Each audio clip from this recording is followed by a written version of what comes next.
everyone, welcome to the programme. I'm Rebecca McLaughlin-Eastham, and this week we're in a sporty state of mind because the UAE has just hosted the Special Olympics. We speak to the CEO of the World Games in Abu Dhabi to find out what the event's legacy will be and discover how 20,000 volunteers were signed up to help. It's more of a human legacy than a physical legacy that you would see in the Olympics. Later in the show, we'll head to Jordan to discover how autism is being treated at home and also in wider Arab society. أجل، ولماذا أنتما مختلفان؟ But first, more than 7,500 athletes came together to take part in the UAE's Special Olympics. Pushing the boundaries of human endeavour were people of determination. Salim Asaid has the story. Lit in Athens and brought to Abu Dhabi, the arrival of the Flame of Hope signaled the start of the Special Olympic World Games in the UAE. The global event, which takes place every 2 years, was made up of athletes whom, despite having learning limitations, overcome great physical and mental feats. The Games here in Abu Dhabi are the first ever to be held in the Middle East and North Africa in the 50-year history of Special Olympics, and they aim to show what people of determination are truly capable of. Athletes from around 200 countries took part in 24 sports, including heavy powerlifting, rhythmic gymnastics, and competitive swimming. Tennis athlete Clara Lemkul is originally from South Africa and competed for the UAE at the Games.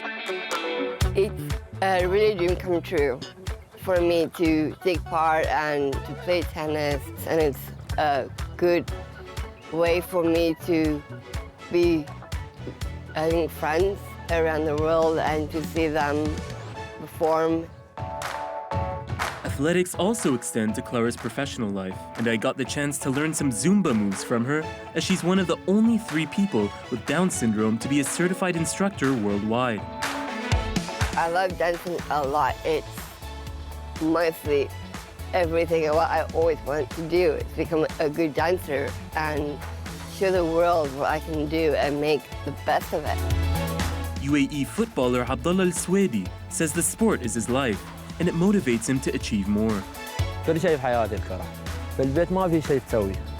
Football means everything to me.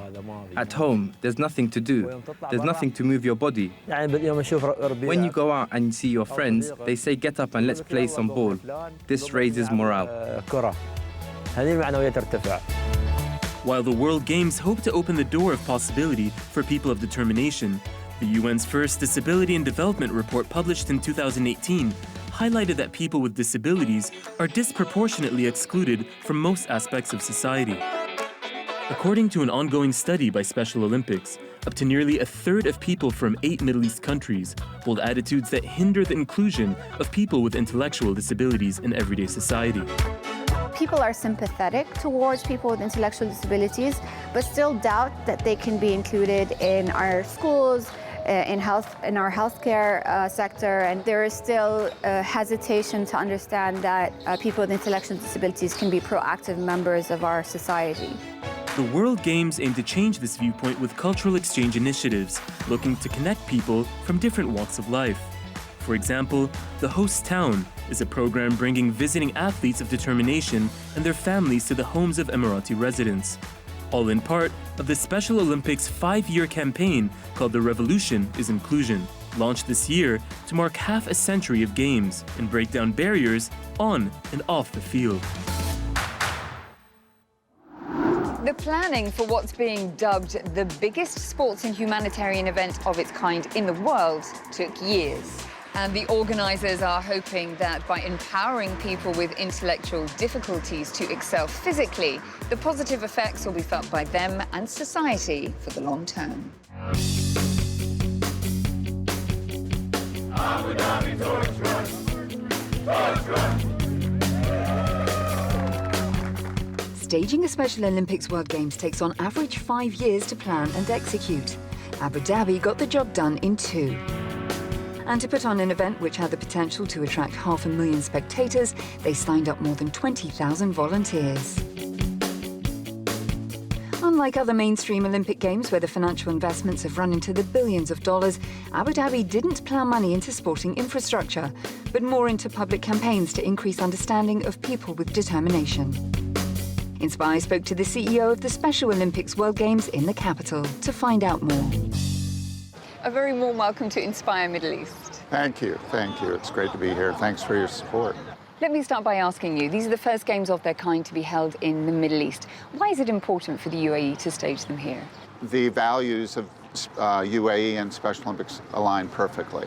So when you see a nation that has a national agenda of promoting inclusion, their national agenda of 2021, Special Olympics was kind of the perfect vehicle to really advance that even faster than they might have thought. The Olympics is taking place in the UAE's Year of Tolerance. Do the two events dovetail in any way in terms of the government's broader strategy? Here in the UAE, they're referred to as people with determination, but people with intellectual disabilities, over 200 million people around the world, are the most marginalized, stigmatized, misunderstood, neglected population on the planet. And I think the Year of Tolerance kind of talks to people about everyone has value, everyone should come together. And I think what Special Olympics is doing is creating a dialogue about acceptance, about celebrating differences, appreciating differences, and our athletes are the model of that. After major events like this take place all over the world, there's always the discussion about legacy. So what will the Special Olympics legacy be for the Emirates? I think the legacy here will be a human legacy. It'll be a legacy about schools being more integrated, people with determination being employed, having access to health care, access to opportunities of everybody, all people, the same access to the same services. How can the UAE better engage special needs pupils in sport? We have a program called Unified Sports, where we put people with and without disability on the same teams together. And that breaks down stereotypes, it breaks down perceptions, and what you really see is 11 people playing soccer. For the participants, the athletes, the people of determination, how would their lives be impacted by these Special Olympics? What opportunities will be open to them? I think it's changing perceptions, it's changing dialogue. People now are saying, I can hire that person can work in my company. There's no reason why this person could not be in schools mainstream. They will meet athletes who drive, athletes who have families. It's all about promoting independence and changing perceptions about the capabilities of people with determination. It's been a pleasure to speak to you. Thank you for your time. Great, it's nice meeting, and we look forward to you being a fan, coming out and watching. Of course. Got to come out, best in sports. Thank you. Thank you. In Jordan, educational support and medical therapy for individuals with autism and their families can be hard to come by. This has led some parents to take matters into their own hands. Rosie Lees Thompson has more. أجل، ولماذا أنتما مختلفان؟ إن وسيم لا يتحدث أي لغة ببساطة. Meet Wasim. He's one of the champions from the new show Team Hero, and he speaks Arabic. But unlike other cartoons, this comic is the first of its kind in the region. Wasim is autistic, and through adventures with his friends, children are educated on diversity and inclusion. Co-creator Reem Al-Franji was inspired to showcase people of determination in a positive light after both her sons Abud and Amro were diagnosed with a developmental disorder. I started noticing in the media that I rarely see images of people like my sons being exposed in a positive way. So the way that we built the cartoon is about having children going through social adventures, and we try to promote for social values of acceptance and tolerance. So disability is only one type of diversity in the society, and this is how we want children to accept it. But Reem is not the only mother on a mission. Lena set about creating children's books that display the amazing skills people with physical impairments have. What started as a tool to pay for an operation for her daughter, Miriana, who has cerebral palsy, soon turned into a journey to rebrand the image of children with disabilities. So we are showing here the ideal way of representing the people with the kids with disabilities. Here that Saeed, and he's blind. And this is with a wheelchair, and here Miriana is with her canes. This is a message from me to my daughter and all other kids like Miriana, that you can do whatever you want as long as you believe in yourself. According to the World Bank, 15% of the world's population experience some form of disability, yet the disability prevalence rate in the MENA region is less than 3%. Stigma and lack of knowledge result in many cases going undocumented. When Reem's sons were diagnosed, she found it impossible to find information online in Arabic, leading for her and her husband to launch Habayibna, Our Loved Ones, an Arabic language website that aims to be the ultimate source for families of children with developmental disabilities. Short videos with specialists and parents provide expert advice and guidance. We're building a huge family, a big community where we all can belong to. And I'm so happy that we are getting in the homes of thousands of parents, making them that they are not alone.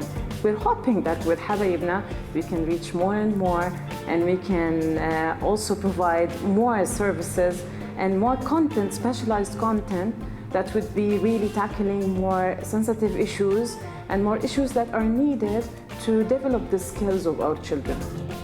With Reem and Lena shining a light on children that don't often get looked at, there is hope that a new generation of heroes will be made. Well, that is a wrap of our show. We hope that you enjoyed it, and don't forget you can catch all of our programs online at euronews.com. Before I say goodbye, here are some social media posts that caught the attention of the team this week. Team GB coach Neve posted this shot of her teammates describing the Special Olympics as an experience of a lifetime. And Omani bowler Salim posted this picture of his training session ahead of the Olympics, saying that he dreams to join the national team. And Special Olympics volunteer Mahra from Abu Dhabi shared her pride in the event taking place in her city.